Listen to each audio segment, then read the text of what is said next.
la crise actuelle est une crise globale, car elle suppose une mobilisation tant sur le plan scientifique que sur le plan économique et industriel.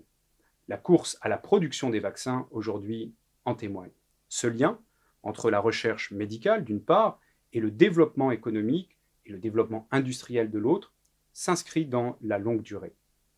Aujourd'hui, je voudrais m'intéresser plus particulièrement à la fin du XIXe et au début du XXe siècle, qui marque un tournant, une période cruciale. Période cruciale parce que c'est un moment d'intensification et de développement des échanges, au point que l'on a pu parler de première globalisation.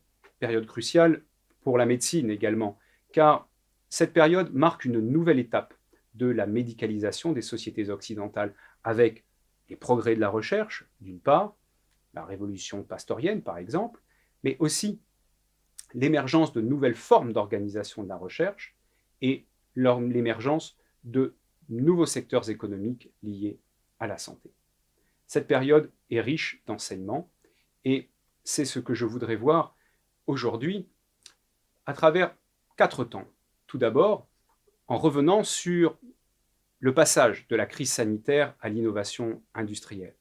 Puis, en m'attardant plus particulièrement sur la révolution pastorienne et l'invention non seulement d'une nouvelle forme d'organisation de la recherche, mais de nouvelles formes de valorisation de la recherche. Et je vous montrerai que, à travers certaines répliques, c'est bien un modèle qui s'ancre à ce moment-là.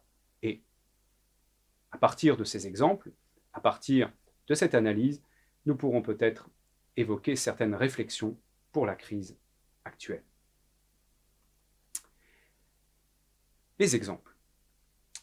Nous parlons aujourd'hui d'une crise sanitaire qui touche les êtres humains, mais il existe aussi des crises sanitaires qui touchent les animaux.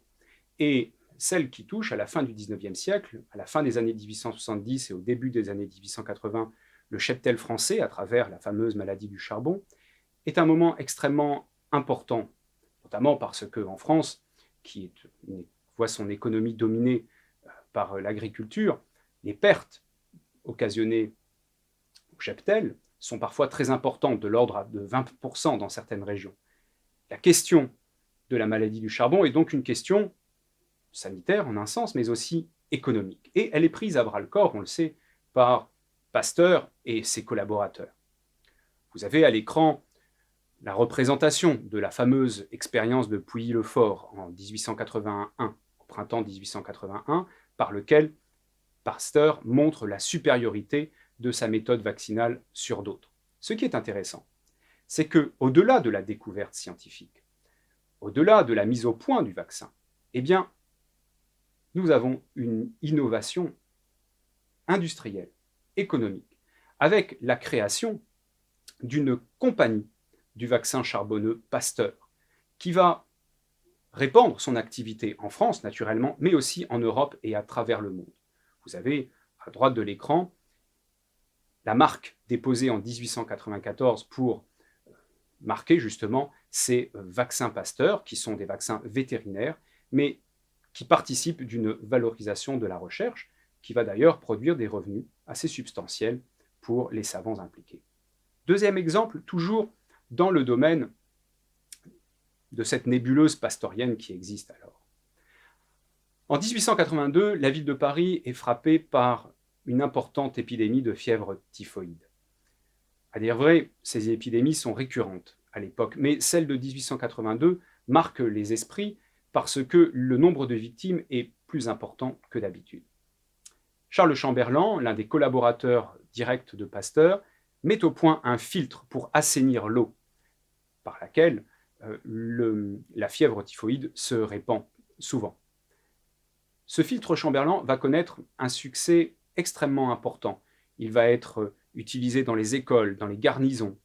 Et là encore, comme avec l'exemple précédent, c'est bien une société, la société des filtres Chamberlain Système Pasteur, qui va être fondée en 1886 pour exploiter les brevets pris par Chamberlain lui-même. Ces 2 exemples pourraient laisser penser à une coïncidence. Il n'en est rien. En fait, ce que l'on voit, c'est que les conditions de ce passage de l'innovation médicale ou vétérinaire dans un cas à l'innovation économique engagent des figures d'entrepreneurs scientifiques encouragés eux-mêmes par une demande sociale exacerbée par les crises sanitaires qui d'ailleurs peuvent être pérennes ou en tout cas durables.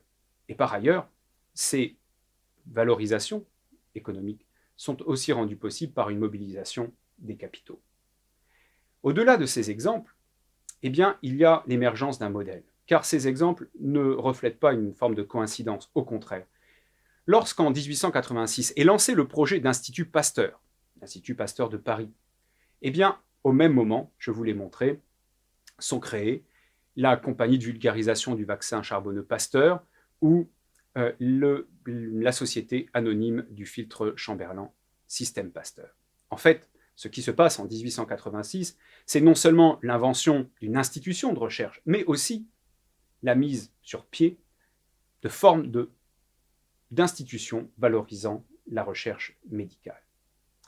Et c'est un point extrêmement important de la révolution pastorienne, me semble-t-il, c'est qu'il ne repose pas seulement sur la recherche, mais aussi sur son développement économique, afin justement que cette recherche puisse s'ancrer, s'étendre à l'échelle nécessaire, à l'échelle d'un pays, voire à l'échelle du monde. Il y a des répliques à ce modèle. Une réplique bien connue, l'Institut Pasteur de Lille. Et on voit bien que le modèle est assez similaire au reste. On connaît le contexte. Une crise sanitaire, là aussi, avec une épidémie de diphtérie au début des années 1890, assez importante, plus importante que d'habitude, qui mobilise la municipalité lilloise, qui souhaite pouvoir obtenir, dans ses murs, si je puis dire, eh bien, un lieu où serait produit un sérum antidiphtérique qu'Émile Roux a mis au point quelques années plus tôt. Calmette, Albert Calmette, va en prendre la direction. Et le point qui est intéressant, c'est que Albert Calmette correspond à ces figures d'entrepreneurs scientifiques tout à fait capables de valoriser leurs propres recherches. En témoignent là aussi les différents brevets qu'il prend, et notamment le brevet sur la production de glucose pris en 1900, et qui va lui permettre là aussi de générer un certain nombre de revenus qu'il réinvestira dans la recherche.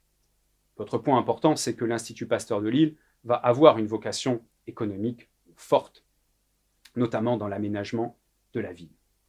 Autre exemple de réplique, c'est en fait au-delà de l'Institut Pasteur de Lille, ce que l'on pourrait appeler l'environnement, certains disent l'écosystème, qui se crée avec des liens entre des entreprises pharmaceutiques naissantes, des sociétés de désinfection, mettant au point justement des désinfectants nouveaux, et certaines de ces entreprises existent encore de nos jours. Dernier exemple de réplique, Outre-Rhin. En 1904, Émile Behring crée la Behring-Werk pour produire des sérums antidiphtériques qu'il a mis au point quelques temps plus tôt et qui avait donné lieu à une collaboration avec un autre médecin important, Paul Ehrlich, et une entreprise importante, Hoechst. Cette collaboration laissant à désirer, Behring crée sa propre entreprise qui va connaître un destin assez important puisqu'elle existera à la fin des années 1990. Tout cela montre bien que lors de ce tournant de la fin du 19e, du début du 20e siècle, c'est bien un modèle de recherche et de valorisation de la recherche médicale qui se met en place, poussé par des crises sanitaires, parfois récurrentes, voire endémiques. Et ce mode de fonctionnement a un certain air de famille avec les écosystèmes de start-up qui peuvent exister aujourd'hui. Mais c'est là où justement l'histoire doit se garder de toute illusion continuiste et doit plutôt susciter des questionnements, des interrogations, comme une question sur la complexité des liens entre acteurs scientifiques, industriels, politiques. Il est clair que dès cette époque, et sans doute aujourd'hui encore, eh bien, le développement de la recherche médicale ne se fait pas seulement sur la paillasse, mais qu'il nécessite l'implication d'acteurs extrêmement divers. Et justement, ce travail à la charnière de différents secteurs eh bien, pose parfois des questions d'éthique, des questions d'intégrité scientifique, au point d'ailleurs que certaines des figures que je viens de mentionner seront critiquées par leurs contemporains. Une des questions importantes que soulève aussi cette évocation, c'est la capacité de réinvention de ces organisations ou de ces organismes de recherche ou de ces entreprises séculaires qui ont pu, pendant plus d'un siècle, maintenir non seulement leur marque, mais aussi et surtout leur communauté de recherche et leur forme de valorisation. Un dernier point, enfin. L'histoire que je vous ai racontée se fait dans des frontières nationales, même s'il existe toujours des circulations internationales, mais la concurrence entre nations est vive.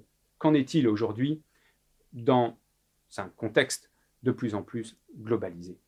Ce sont toutes ces réflexions que l'analyse historique permet de nourrir et peut-être d'enrichir. Ces analyses et ces réflexions sont notamment au cœur du projet Espace et limites des innovations médicales, projet porté par le laboratoire IRIS et soutenu par l'ICIT. Ce projet est par nature historique. L'histoire dispense rarement des leçons définitives, voire utiles. Elle suscite en revanche des questions qui enrichissent notre réflexion et notre compréhension du passé, mais aussi des enjeux contemporains.